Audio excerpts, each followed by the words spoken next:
욥기 4장 1절에서 11절입니다. 대만 사람 엘리바스가 대답하였다. 누가 내게 말을 걸면 너는 짜증스럽겠지. 말을 하지 않으려고 했지만 참을 수가 없다. 생각해 보아라. 너도 전에 많은 사람을 가르치기도 하고 힘없는 자들의 두 팔을 굳세게 붙들어 주기도 했으며 쓰러지는 이들을 격려하여 일어나게도 하고 힘이 빠진 이들의 무릎을 굳게 붙들어 주기도 했다. 이제 이 일을 정작 내가 당하니까 너는 짜증스러워하고 이 일이 정작 내게 닥치니까 낙담하는구나. 하나님을 경외하는 것이 내 믿음이고 온전한 길을 걷는 것이 내 희망이 아니냐. 잘 생각해 보아라. 죄 없는 사람이 망한 일이 있더냐. 정직한 사람이 멸망한 일이 있더냐. 내가 본 대로 악을 갈아 재난을 뿌리는 자는 그대로 거두더라. 모두 하나님의 입김에 쓸려가고 그의 콧김에 날려갈 것들이다. 사자의 울부짖음도 잠잠해지고 사나운 사자의 울부짖음도 그치는 날이 있다. 힘센 사자도 이빨이 부러진다. 사자도 늙어서 먹이를 잡지 못하면 어미를 따르던 새끼 사자들이 뿔뿔이 흩어진다. 아멘. 위로하러 갔다가 위로는 고사하고 더 고통을 주고 왔어야 되겠습니까? 고통당하는 사람에게 마땅한 위로의 말을 할 수 없으면 그냥 같이 울다가 오는 것이 더 지혜롭고 상대에게 유익합니다. 1절에 욥의 친구 대만 사람 엘리바스가 대답했습니다. 욥의 한 친구가 욥에게 하는 겉면의 말입니다. 2절에 욥에게 말을 걸면 욥이 짜증스러워할 것이라고 했습니다. 욥이 어떻게 반응할 것인지를 이미 다 알고 있었습니다. 상대가 내 말에 어떻게 반응할 것인지를 알고서 말을 해야 합니다. 이들의 말을 하지 않으려고 했지만 참을 수 없어서 말을 한다고 했습니다. 엘리바스는 반드시 욥에게 해주어야겠다고 분명한 자기 확신을 가지고 말을 하고 있습니다. 이런 자기 확신이 전혀 도움이 안 되는 경우가 허다합니다. 특히 미숙한 자가 자기 확신을 가지고 남에게 권면을 하는데 권면하기 전에 먼저 말하는 자 자신이 성숙해야 합니다. 상대에 대해서 알지도 못하면서 자기 생각만 가지고 이러니 저러니 말하는 것입니다. 잘못된 확신이 사람을 죽이기도 합니다. 3절에 엘리바스가 욥에게 생각해 보라고 하면서 말했습니다. 칭찬합니다. 3절에 너도 전에 많은 사람을 가르치기도 했다고 했습니다. 욥은 다른 사람의 신앙을 지도하는 자였습니다. 욥이 하나님께서 인정하시는 의인이었으니 남을 가르쳤다고 하는 것이 과장된 말이 아닙니다. 3절에 힘없는 자들의 두 팔을 굳세게 붙들어 주기도 했으며 4절에 쓰러지는 이들을 격려하여 일어나게도 하고 힘이 빠진 이들의 무릎을 굳게 붙들어 주기도 했다고 했습니다. 욥이 고난을 당하는 자들을 강하게 만들어 주었습니다. 많은 사람들이 욥의 도움으로 새 힘을 얻었습니다. 비수와 같이 욥을 찌르는 말을 했습니다. 5절에 이제 이 일을 정작 내가 당하니까 너는 짜증스러워하고 이 일이 정작 내게 닥치니까 낙담하는구나 라고 했습니다.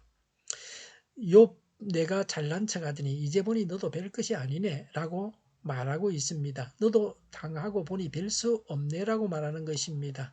뭐 틀린 말은 아니지만 구태여 이런 말을 해서 아픈 사람을 더 아프게 할 필요는 없습니다. 6절에 하나님을 경외하는 것이 내 믿음이고 온전한 길을 걷는 것이 내 희망이 아니냐라고 했습니다. 욥이 평소에 의로운 척하고 잘 믿는 척했다고 말하는 겁니다. 평소의 말과 그 당시 현실이 다르다고 말하고 있습니다. 7절에 죄 없는 사람이 망한 일이 있더냐, 정직한 사람이 멸망한 일이 있더냐. 8절에 악을 갈아 재난을 뿌리는 자는 그대로 거두더라고 했습니다. 욥의 고난이 죄의 결과로 왔다고 단정지었습니다. 욥을 보고 죄를 회개하라고 촉구하고 있습니다.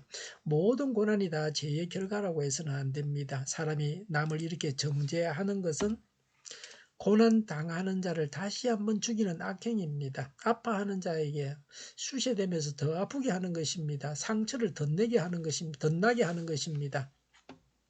모든 고난이 다 죄의 결과는 아닙니다. 예수님은 하나님의 영광을 위해서 시각장애자가 되었다고 말씀하셨습니다. 하나님의 심판에 대해서 말합니다. 9절에 모두 하나님의 입김에 설려가고 그의 콧김에 날려갈 것이다 라고 했습니다. 하나님의 심판을 피할 수 있는 강한 자가 없습니다. 10절에 사자의 울부짖음도 잠잠해지고 사나운 사자의 울부짖음도 그치는 날이 있다. 힘센 사자도 이빨이 부러진다고 했습니다. 사자가 이빨이 부러지면 공격 무기의 반 이상은 없어진 것입니다. 강자도 늘 강자가 되는 것이 아닙니다. 사자의 이빨이 부러지기도 합니다. 강한 무기를 상실하기도 합니다. 11절에 사자가 늙어서 먹이를 잡지 못하면 어미를 따르던 새끼 사자들이 뿔뿔이 흩어진다고 했습니다. 하나님께서 정하신 때가 되면 늙어서 약해지게 되어 있습니다. 세월은 속일 수 없습니다. 백발이 오는 걸 막을 수 없습니다. 욥도 죄로 인해서 하나님의 심판을 받아서 이제는 끝장이 났다. 더 이상 만회할 수 없다고 단정짓고 있습니다. 위로는 위로가 되게 해야 합니다. 위로하려고 하면 먼저 욥과 같이 고난을 당해본 경험이 있어야 합니다. 그리고 사람이 왜 고난을 당하는지를 성경을 통해서 알아야 합니다. 반드시 죄 때문에 고난 당하는 것은 아닙니다. 이유 없이 찾아오는 고난도 있다는 것을 알아야 합니다. 죄를 깨닫고 회개하는 것은 그 사람 본인이 해야 될 일입니다. 고난 당하는 자를 위로하는 자는 자기 생각대로 죄를 회개하라고 해서는 안 됩니다. 작은 시골 천주교회 주일 미사에서 신부를 돕고 있던 소년이 실수를 했습니다. 제단의 성찬 포도주 그릇을 떨어뜨렸습니다.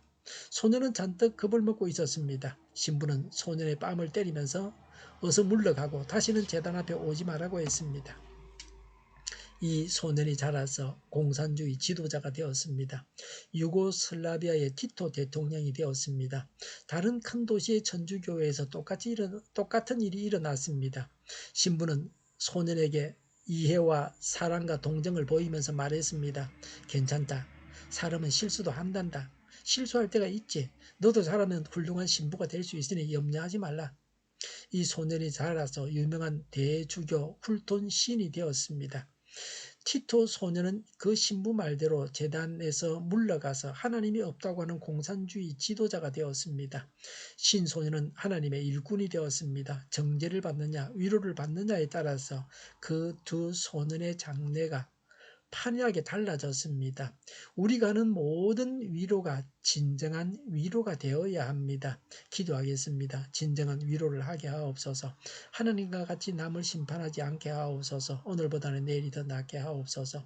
교회가 분열되지 않고 하나가 되게 하여 주시옵소서. 모든 언론이 제 역할을 다하게 하여 주시옵소서. 정의가 강물처럼 흘러가게 하여 주시옵소서. 하나님을 대적하는 법을 만들지 않게 하여 주시옵소서.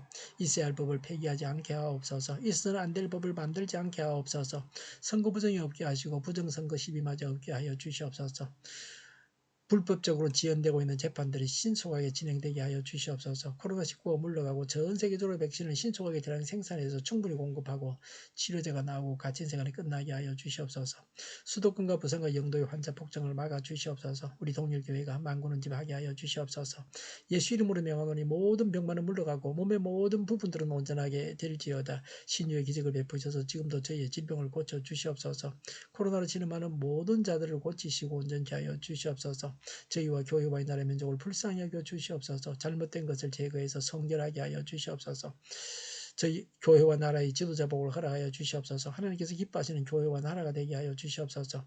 늘 맑은 공기를 마실 수 있게 하여 주시옵소서. 공부하는 학생들에게 지혜를 다하셔서 앞서가게 하시며 합격의 영광을 누리게 하여 주시옵소서. 오늘도 하나님 안에서 차고 넘치는 삶, 복된 삶을 살게 하여 주시옵소서. 감사와 찬양을 주님께 돌려드리며 예수님의 이름으로 기도하옵나이다. 아멘.